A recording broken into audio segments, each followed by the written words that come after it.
Shri T K Rajmohan, ഇപ്പോൾ ഉണ്ടായിരിക്കുന്ന ഈ സ്ഫോടക വസ്തുക്കൾ സൂക്ഷിച്ച സമയത്തുണ്ടായിരിക്കുന്ന സ്ഫോടനം, അത് എവിടെയാണ് അവിടെ പിഴവുണ്ടായത്, എന്താണ് സംഭവിച്ചത്?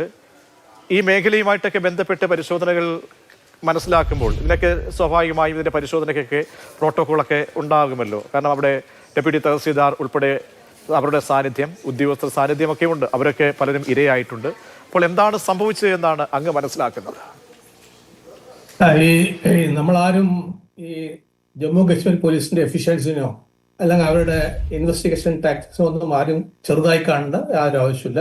സ്വാഭാവികമായിട്ടും ഇങ്ങനൊരു സംഭവം ഉണ്ടായിരിക്കുകയാണ്. അതിൽ നിരപരാധികളായ പോലീസ് ഉദ്യോഗസ്ഥന്മാരും പിന്നെ ബാക്കി ആൾക്കാരും അതുമായി ബന്ധപ്പെട്ട 9ഓളം ആൾക്കാർ മരിച്ചിരിക്കുകയാണ്. അതേപോലെ തന്നെ മരിച്ച ആൾക്കാർക്ക് നമുക്ക് ഒരു ആദരാഞ്ജലി അർപ്പിച്ചുകൊണ്ട് പറയാം.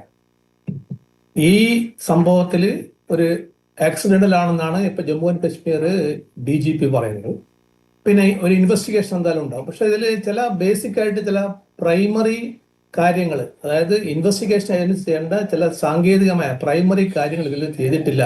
അതാണ് ഇങ്ങനെ സംഭവം ഉണ്ടാകാൻ കാരണമെന്നാണ് എല്ലാവരും പറയുന്നത്. കാരണം നൗഗാം പോലീസ് സ്റ്റേഷൻ നമുക്കറിയാം. ഞാനൊക്കെ അവിടെ പല പ്രാവശ്യം പോയിട്ടുള്ളതാണ്.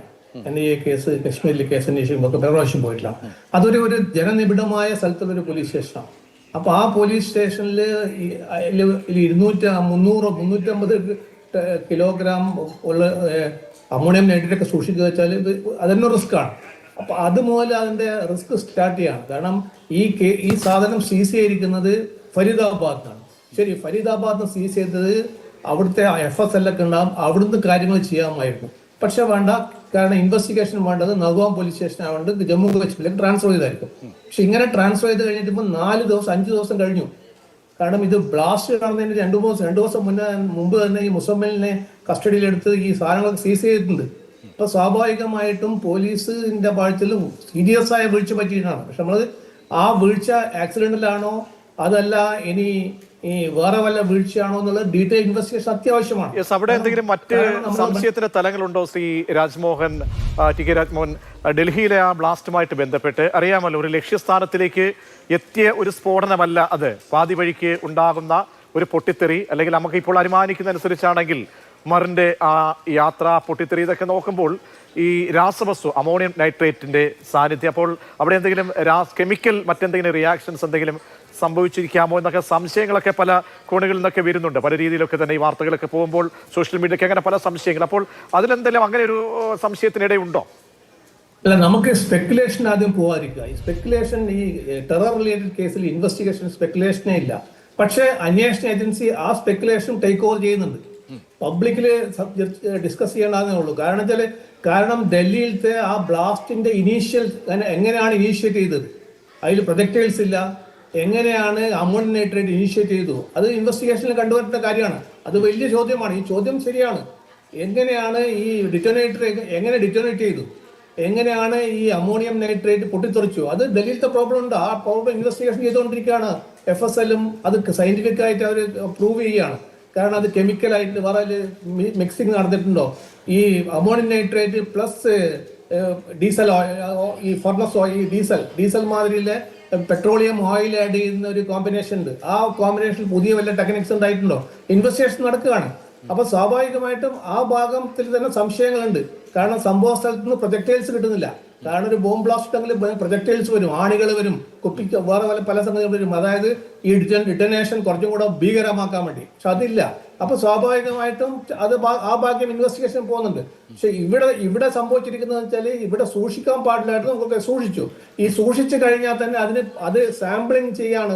അങ്ങനെ ന്യൂസ് വരുന്നത് ഈ സാമ്പിൾ എടുത്തോണ്ടിരിക്കുക എന്നാ പറയുന്നത്. അങ്ങനെയാണ് ഈ മരണപ്പെട്ടതിൽ ഒരു ടൈലറും ഉണ്ട് എന്നാ പറയുന്നത്. അത് ചെറിയ ബാഗിലാക്കിയിട്ട് ചെയ്യുന്നതാണ് അവർ പറയുന്നത്. അപ്പൊ ഇത് പൂർണ്ണമായി വിശ്വസിച്ചാൽ തന്നെ നമ്മളത് ഈ എന്ത് പ്രിക്കോഷൻ, എന്ത് പ്രോട്ടോകോൾ പ്രകാരം നടപടിയാണ് അവരെടുത്തത്. കാരണം നമ്മൾ സീസ്ഡ് ഐറ്റംസ് നിന്ന് സാമ്പിൾ എടുക്കുമ്പോൾ ദർ ആർ സം പ്രോട്ടോകോൾസ്.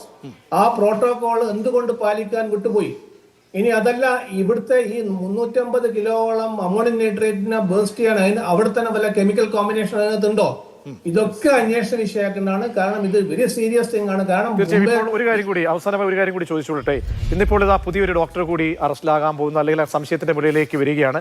നിരവധി പേർ കസ്റ്റഡിയിലുണ്ട് എന്ന് പറയുന്നപ്പോൾ ഈ ഫരീദാബാദ് മൊഡ്യൂൾ, അതിന്റെ വ്യാപ്തി ഈ സർവകലാശാല കേന്ദ്രീകരിച്ച് അന്വേഷണം പോകുമ്പോൾ വലിയ ഞെട്ടിക്കുന്ന വിവരങ്ങളിലേക്കും സൂചനകളിലേക്കും ഒക്കെയാണ് പോകുന്നത്. അപ്പോൾ വലിയ ബൃഹത്തായ ഒരു ഓപ്പറേഷനാണ് സംഭവിച്ചിരിക്കുന്നത്, അല്ലെങ്കിൽ അതിനാണ് പദ്ധതിയിട്ടത്. അപ്പോൾ ഇതിന്റെ നെറ്റ്വർക്ക് വിപുലമായിരിക്കുമോ ശ്രീ രാജ്മോഹൻ?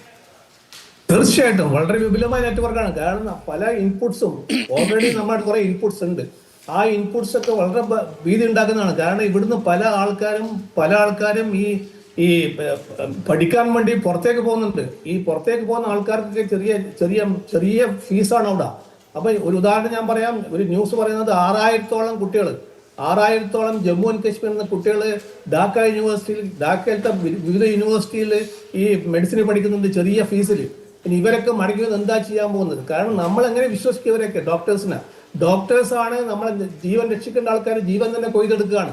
എന്തൊരു വിരോധാഭാസമാണ്. അപ്പൊ നമ്മളെ ഈ ഗവൺമെന്റ് ഓഫ് ഇന്ത്യ ഒരുപാട് ലക്ഷക്കണക്കിന് കോടിക്കണക്കിന് ഉറുപ്പ് ചെലവാക്കിയിട്ടാണ് നമ്മളെ പുറത്തുള്ള നമ്മുടെ രാജ്യത്തിന്റെ സംരക്ഷിക്കുന്നത്. നമ്മുടെ സെക്യൂരിറ്റി ഫോഴ്സിനെയും നമ്മുടെ സൈന്യത്തിനൊക്കെ അത്ര പൈസ ചെലവാക്കിയിട്ടാണ്. നമ്മൾ അത്രത്തോളം നമ്മളെ ബോർഡർ കാത്തുസൂക്ഷിക്കുകയാണ്. പക്ഷെ ഇന്ത്യക്കകത്ത് തന്നെ ഇങ്ങനെയുള്ള ആൾക്കാർ വന്ന് സ്വന്തം സഹോദരങ്ങളെ ഇതുപോലെ നമ്മളെ ഡിസ്മാൻഡ് ചെയ്ത് ഇങ്ങനെ ചെയ്യാൻ പോയാൽ എന്താ ചെയ്യുക? അപ്പൊ ഇത് വളരെ സീരിയസ് ആണ്. ഇത് സീരിയസ് ആയ ലാബ്സ് ആണ്, സീരിയസ് ആയ ഒരു സംഭവമാണ്. ഇത് വളരെ വൈഡ് റേഞ്ച് ഓഫ് നെറ്റ്വർക്ക് ഉണ്ട്. ഇതിലത്തെ ഈ പിടിച്ച ആൾക്കാരെ 6-8 ഡോക്ടേഴ്സ് അല്ല, ഇനിയും ആൾക്കാരുണ്ടാവും. പലരും സ്ലീപ്പർ സെൽസും, പലരും ചില മോഡ്യൂൾസ് വിവിധ സിറ്റിയിലായിരിക്കും. ഇൻവെസ്റ്റിഗേഷൻ നടക്കണം. NIA ന്യായമായ ഇൻവെസ്റ്റിഗേഷൻ ചെയ്യുന്നുണ്ട്. ആ ഇൻവെസ്റ്റിഗേഷൻ മുന്നോട്ട് കൊണ്ടുപോകും. നമുക്ക് വ്യക്തമായൊരു വിവരം മനസ്സിലാവും. പക്ഷേ സ്പെക്കുലേഷൻസ് കഴിവും ഒഴിവാക്കണമെന്നാണ് എനിക്ക് പറയാനുള്ളത്. ശരി, വളരെയധികം നന്ദി ശ്രീ TK രാജ്മോഹൻ, താങ്കളുടെ നിരീക്ഷണങ്ങൾ പങ്കുവച്ചതിന്.